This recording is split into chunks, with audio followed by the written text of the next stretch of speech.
ദൈവത്തിൻ്റെ പ്രോജക്റ്റുള്ള ഗീതയോൻ്റെ കൂടെ നിസ്സാരന്മാരായ ചിലരാണ് ഉണ്ടായിരുന്നത്.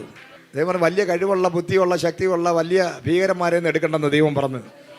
ഹല്ലേലൂയ. വലിയ പ്രാഗൽഭ്യമുള്ളവനെ നിന്ന് എടുക്കണ്ട. അതാണ് ദൈവത്തിൻ്റെ പ്രോജക്റ്റിൻ്റെ പ്രത്യേകത. ദൈവത്തിൻ്റെ പ്രോജക്റ്റ് നമ്മളെ ഏൽപ്പിച്ചാൽ ദൈവം പറയും നിസ്സാരന്മാരെ കൂടെ നിർത്തിക്കോളാം.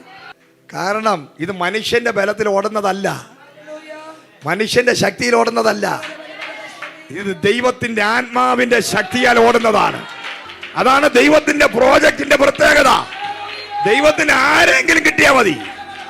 Praise the Lord. ദൈവശബ്ദം കേൾക്കുന്ന, ദൈവത്തിനെ അനുസരിക്കുന്ന ഏതെങ്കിലും നിസ്സാരന്മാരെ ദൈവത്തിന് കിട്ടിയാൽ നിമിഷ നേരം കൊണ്ട് ദൈവത്തിന്റെ പ്രോജക്റ്റ് ദൈവം ചെയ്യും. ദൈവത്തിന്റെ പ്രോജക്റ്റ് ചെയ്യാൻ PhD എടുക്കണ്ട, ഡോക്ടറേറ്റ് എടുക്കണ്ട, BD എടുക്കണ്ട. BD ഉണ്ട്, PhD ഉണ്ട്, എല്ലാ ഡിയും ഉണ്ട്. പക്ഷേ തീയില്ല. തീയില്ലെങ്കിൽ പിന്നെ ഈ പരിപാടി നടക്കത്തില്ല. BD ഉണ്ടായിട്ട് കാര്യമില്ല. നിന്നെ വിടുവിക്കുന്ന യേശുവിനെ കുറിച്ച് പറയുവാൻ, യേശുവാണ് രക്ഷകൻ. ആകാശത്തിന് കീഴിൽ മനുഷ്യരുടെ ഇടയിൽ രക്ഷ പ്രാപിക്കുവാൻ ഒറ്റ നാമമേ ഉള്ളൂ, അതാണ് യേശു.